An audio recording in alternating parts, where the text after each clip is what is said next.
Portland, bundle up, we're going agate hunting, and Newport is home to some of the best agate hunting on the Oregon coast. They even have a super rare and sought-after variety named after them, the Newport Blue. And if you're like me and mistake every shiny rock or piece of glass for agate, don't worry, there's usually 1 to 10 unofficial experts on the aptly named Agate Beach ready to tell you what to look out for. Afterwards, you can warm up with a hot meal at local Ocean Seafoods or a South Beach Fish Market or Clearwater restaurant, all while overlooking sea lions. There is truly something for everyone in Newport. Plan your trip today at discovernewport.com/citycast. That's discovernewport.com/citycast.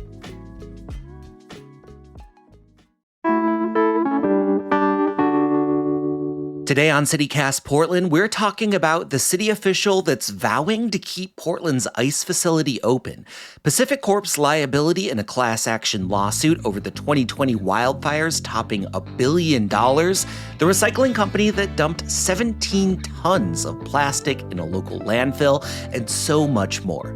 Plus, we've got some event picks to help you make the most of the first week of March. Joining me on this midweek news roundup is our very own senior producer, Giulia Fiaoni. It's Wednesday, March 4th.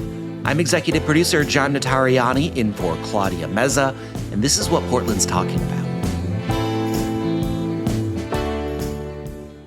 Hey, welcome to the midweek roundup, everybody. Giulia, thanks for being here. How you doing? Hey, thanks, John. I'm doing well. How are you doing? I'm doing good. Enjoying the March weather as we get back to the rainy season after several days of beauty. Well, today is the day that we look at some of the big local stories that we might have missed over the weekend. And we will be doing an old-fashioned lightning round of 5 headlines at 60 seconds apiece. We will be timing each other. Giulia, would you like to kick us off? I'm ready. All right, here we go. 3, 2, 1, go. So this one comes from some reporting by Jeremiah Hayden at the Oregonian, and also our very own CityCast Portland newsletter editor, Rachel Monahan, who did an amazing job summarizing a very complex story.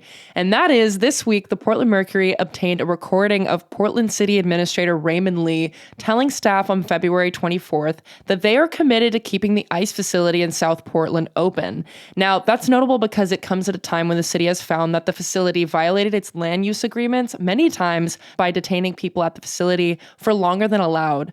And protesters are really pushing for the facility to close. But whether to push the ice facility out is a complicated policy issue because some immigration lawyers say keeping the facility open makes it easier for them to access their clients than if they were held elsewhere. It also comes at a time when city councilors and local groups are pushing Mayor Wilson to implement an ordinance requiring landlords to pay fees if they rent to detention centers. Done? All right, a couple seconds over, but pretty close. Yeah, I have some extra notes. I'm just saving it. Just saving it. I mean, I will say, welcome to Portland, Raymond Lee. This is how we roll here. Taking one comment and blasting it all over the news headlines. That's such a good point. I'm sure you'll get into it more. And I'm willing to believe that what he meant was that he is committed to this ongoing enforcement of new rules that just went in. But that's not what he said. And the optics of sort of talking about this type of thing, I think that he has quickly learned how we take this type of news. Yeah, and I think it really gives some insight into what's going on at City Hall. So recently, there was 16 education, labor, and environmental groups that signed a letter asking the mayor to implement stricter rules around this ordinance so that they can actually enact the fees that will hopefully discourage folks or landlords, I guess, who are renting out to detention centers to be a bit more, on top of what's going on at the building that they are renting out. And there was some movement on this last week, but it's not exactly clear how soon we'll actually see these fees be implemented.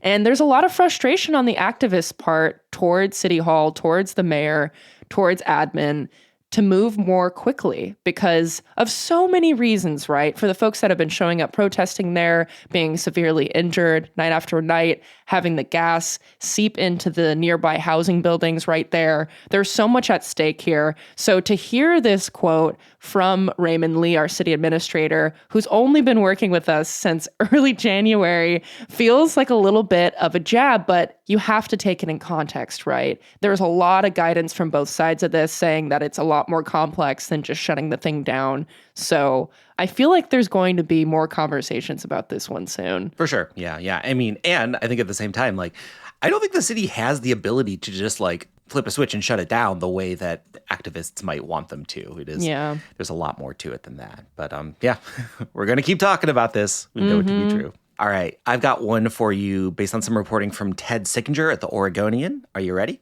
And ready. All right. PacifiCorp's liability in an ongoing class action lawsuit over its role in the 2020 Labor Day fires has now topped $1 billion.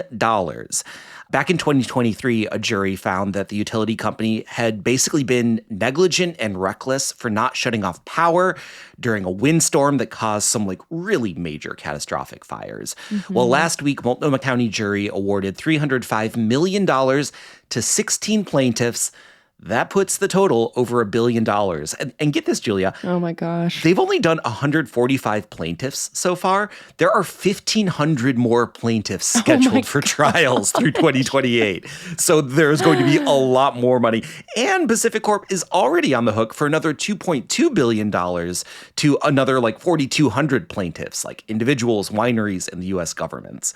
PacifiCorp has appealed the liability verdict, but that has not yet been ruled on. So I hope you like expensive utilities. I was going to say, by the way, John, just a few seconds over. Great job.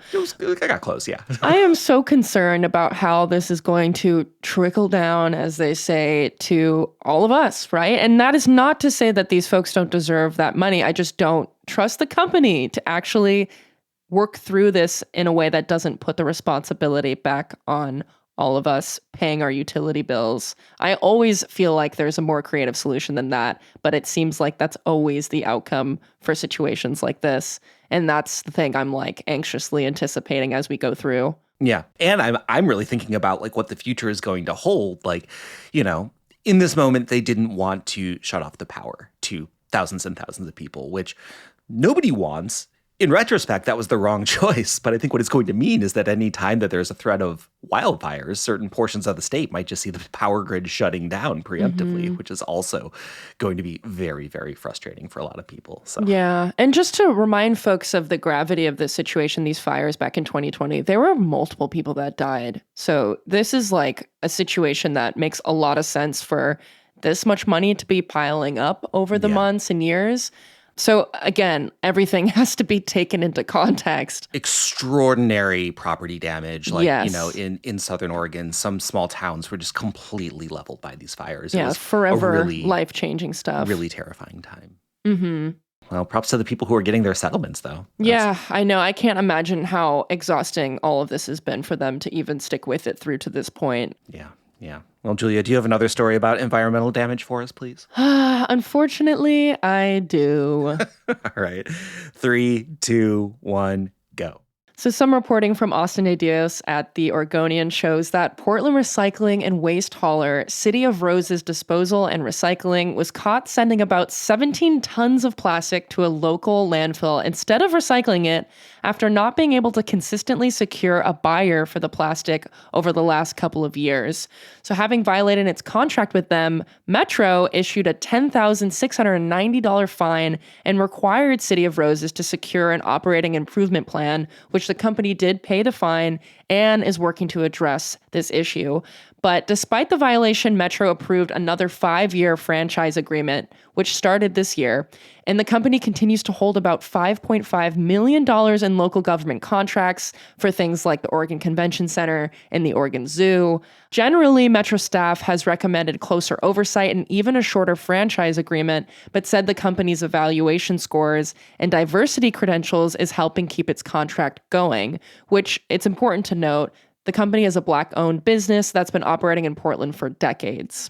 Oh, you're about 15 seconds over, but good job on the summary. Thank you, Julia. What this brings to mind to me is like a totally personal anecdote, which is that landfills are like truly the Wild West. I, in my early 20s, actually worked for a junk hauling company and spent a lot of mornings driving dump trucks to the top of landfills. That's crazy. They are like a world unburdened by law. Like once you get up there, there's just who knows what's going on up there.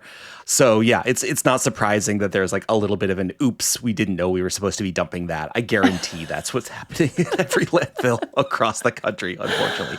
Well, the thing is with this story, it's like they know better. They got to a certain point with this like 17 tons of plastic where they didn't have the space to store it and they didn't have somebody to buy it. So that's where it ended up. And it's not to say that there shouldn't be repercussions for this or a better plan being made for the future. It's just very complex. And I would really encourage folks to read this Oregonian story by Austin De Dios because it lays out other examples of this local company violating certain rules and just kind of cutting corners. And it's really fascinating, though, because they still have this like really important reputation in our community for the work that they have been doing that has been largely positive. So I think he just did a great job of laying out all of what was at stake. And I really encourage folks to read it. If we're being realistic, this is where a lot of recycling in our country goes. It's not like this is the one company that bucked it. Like recycling supply lines are totally screwed up. So I'm sure a lot more is going into landfills than we want to believe. Yeah, I think it's more about the reputation at stake and our expectations as a community of them because it's a local business than anything else, which is hard. You know, it's a tough part holding that place in such a complicated industry. Yeah. All right, let's take a quick break here, Julia, and then come back with some more news of the week.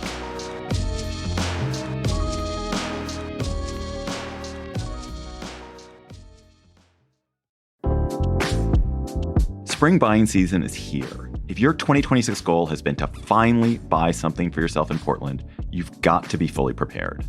Local mortgage lender James Adair will set you up with the mortgage plan you need to buy the home you want. James's certified buyer pass can help you write tighter, more competitive offers to beat out cash buyers and negotiate the market with maximum leverage. Real estate is what you own, but your mortgage plan is how you own it. Let James show you how the right plan can create a massive financial lift. Visit pdxhomeloan.com to learn more. James Adair, NMLS 272766 with Better Mortgage Corporation, NMLS 330511, an equal housing lender. Hi, I'm David Plotz. I'm the CEO of CityCast, a podcast network that includes this show you're listening to, and also 12 other CityCasts in 12 other cities. And each one knows their city as well as your local team knows yours. So isn't it time we connected them? Don't you want to know how they're tackling their bike lane problems and housing challenges and sidewalk dog poop crises? That's why I'm hosting a new podcast called Your City Could Be Better. Because it could be. Every week, I'll chat with a different host in our CityCast network about what their cities are doing right and wrong, the weird things they're trying, and the surprising successes, so that we can all learn how to make our cities a little bit better. Listen to Your City Could Be Better on YouTube or wherever you get your podcasts. All right, Julia, I've got another story from the Oregonian by our friend Mike Rogaway. Let me know when you're ready. Ready. All right. Speaking of things that have been controversial recently, data centers, Oregon lawmakers are advancing a new bill in the short legislative session that would put a 1-year pause on awarding new enterprise zone tax breaks to data centers. They're saying it would allow a new group to sort of study the economic and environmental impact of the industry, as well as the strain that it puts on the energy grid. The moratorium would last until the 2027 legislative session. These tax breaks for data centers, we've talked about it on the show, they've become a big contentious issue in recent years. Data centers currently use about 11% of Oregon's electricity, and some estimates say that could soon double. The moratorium would apply to new enterprise zone breaks and only to data centers, not to other tech investments. This is still moving through the legislative process as of Tuesday morning when we're taping, but it appears likely that it's going to pass before the end of the session. Nice. Right on the money. Hey, I got one. Yeah, this is a wild update. I know we spoke about this last week, I think it was, and Governor Tina Kotek was still full force ahead with making sure that these data centers were able to cheaply do business in our local suburbs. And I feel like it was a funny thing because she was moving forward with that while also saying we need to do research to make sure that there's not long-term damage to these communities, that it's actually beneficial. And now we're at a point where it's like, how about we pause for a minute before we actually continue moving forward so that we can do that research, right? Yeah. And she is on the record sort of supporting this temporary exclusion at this point. But yeah, I mean, it just sort of goes to show how this is another really knotty issue. Like, you know, we need these, as we said last week, we like the internet, but there definitely needs to be some better regulations in place from the way that they're being sort of put in and given tax incentives right now. Totally. All right, Julia, a last one. You ready to go? I'm ready. All right, 3, 2, 1, go. This one comes from some reporting by Anthony Effinger at Willamette Week, and he's talking about how a new bill was passed this week in the short legislative session that cracks down on shady ticket sellers who list tickets they don't actually have to be bought online. So House Bill 4024 applies to ticket sales of all kinds, concerts, sports, theater, really anything. And the hope is to target not only folks operating on lookalike websites, but also keep bots from buying and reselling tickets in mass. Basically, lawmakers are focused on expanding the Fan Fairness and Transparency Act, which was passed last year and already prohibits deceptive marketing practices by preventing ticket sellers from using domain names, photos, and other visuals that could mislead a buyer. The bill passed unanimously and is now headed to Governor Tina Kotek's desk to be signed into law. Beautiful. Right on time. You got it. Thank you. Have you ever been scammed by a ticket seller, John? I have not been scammed by a ticket seller, although this past week I was inadvertently scammed out of tickets by my sister. Did I tell you about this? Oh, no. So here's the story. Me and my sister were going to see Sun Ra last Friday night. She's like, I got the tickets. I'm like, cool, let's get dinner beforehand. So we're sitting at dinner and I'm like, you know, since you bought the tickets, like I got dinner, Molly, my sister, who I love. And she's like, oh, I think I only got one ticket. The concert was sold out. So I'll just say, I know the pain of expecting to go to a concert and not being able to. Being caught up in an online scam in any way is so frustrating because you can't it's just like a faceless, nameless entity that screws you over. This has happened to me once just with a giant shoe sale. I was hoping to get discount boots and the website looked exactly like Doc Martens and it wasn't Doc Martens and I was so upset. But the whole event part of it makes it so much more personal because you're already at the event expecting to go in. You have your cute little outfit on, you paid way too much money, and then you're let down. I'm really excited that they're paying more attention to this because this is just, it's gotten so out of control over the years. Yeah, this is one of those where it's like, yeah, that should be a law. That's a good law. Good job. Yeah, we should really focus on this one. You got one. Awesome. Well, Julia, thank you for breaking down the headlines of the week. I think we did pretty good. Yeah, thank you too, John. Didn't nail them all, but we got pretty close. No, we got it though. Yeah. Well, I wanted to give an update on something that we've been talking about for the last couple weeks on the show, which is the potential of starting a CityCast Portland meetup group. This was an idea that was raised by a listener a couple weeks ago, and we've sort of been putting out the feelers, see if people would be interested. We've heard from a few of you, but it feels like we need a critical mass to really make this happen. So if you are interested in taking part in a listener-led meetup group, hanging out with other people who are also fans of CityCast Portland podcast and the newsletter, we would love to hear from you. Shoot us an email. portland@citycast.fm. I think it'd be really cool to see this get off the ground, Julia. Oh my gosh, yeah. Folks, if you're interested, don't be shy about it. This is like the cutest thing, and I think it would be really, really deeply positive. Something that I would want to join in on too. So I'm so excited about the possibility of this. Yeah, well, Julia, in the meantime, there's so much happening around town. You and I went ahead and picked a few events that are happening in the next week that people might want to check out, that you wanted to sort of shout out to people. What are you looking at? I couldn't help but put together a couple music events going on. And John, I think you did the same thing, which is so funny. Yeah. Accidental music lineup. But my first pick is actually happening tomorrow, this Thursday, March 5th at Alberta Street Pub. And I'm talking about The Thesis, the local hip hop showcase that is just absolutely wonderful. Verbs, who will be emceeing the show, is actually a friend of the podcast. We've had him on before to talk about Portland's hip hop scene.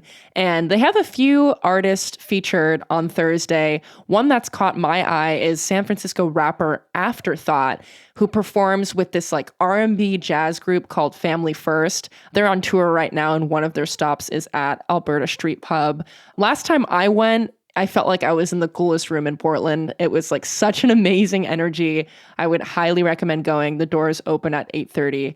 And I would get there early because it tends to fill out fast, and that room's pretty small. So have you been to the Thesis yet, John? I feel like it's totally up your alley. It is so up my alley, and I have not gone. It's sort of been one of those things where I'm like, yeah, I'll go next month for like 5 years. So you gotta go. Like last time I went to, they had this like Bad Bunny-esque performer. She was like this amazing Latin rapper. It just like, it blew me away. It's hard to describe. You have to go see it for yourself. Oh my gosh, that's so great. Well, I wanted to shout out not a single show, but an entire festival, which is the Biamp Portland Jazz Fest. It's kicking off on Thursday, going through March 14th. I feel like this is like one of the great underappreciated like weeks of live music in Portland every single year.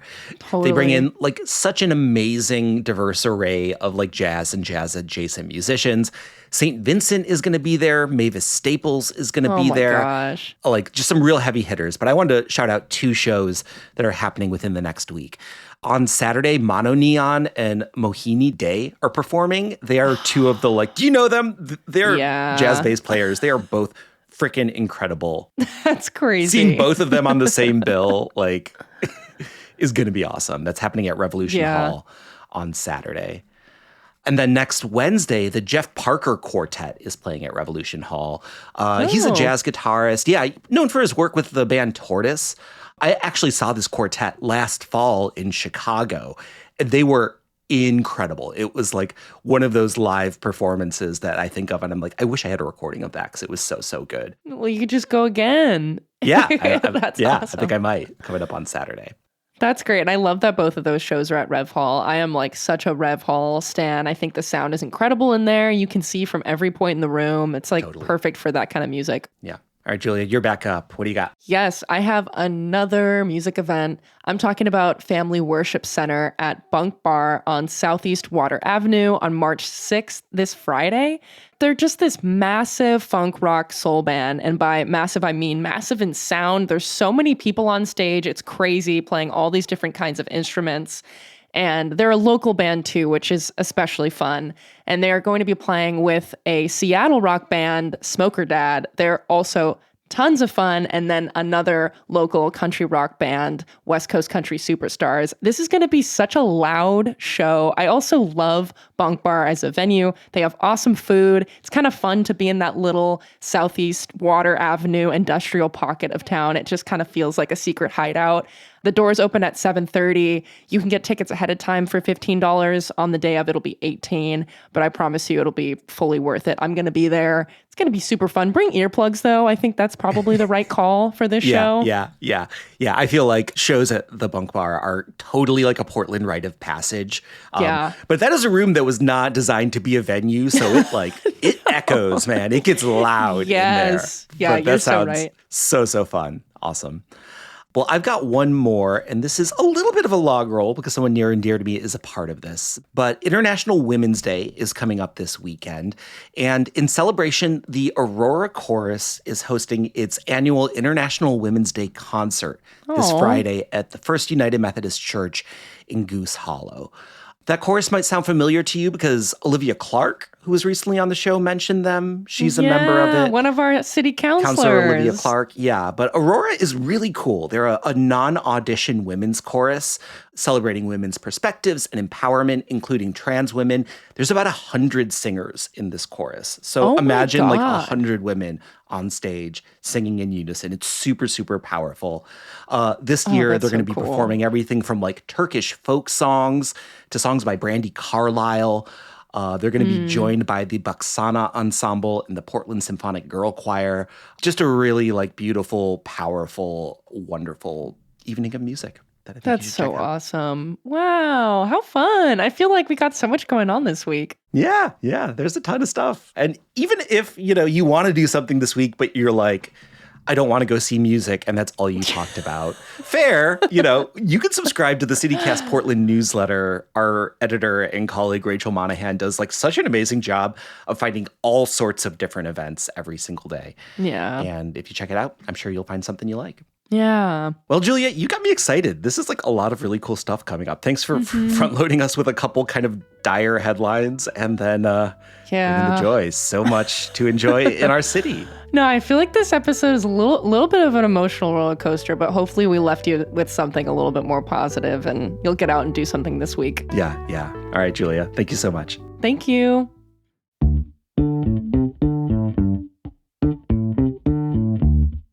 Well, that's all for us today here on CityCast Portland. Thank you so much for listening. If you enjoyed the show, why not tell a friend or rate it or leave us a review? And don't forget, you can support this show and get great perks by becoming a CityCast neighbor.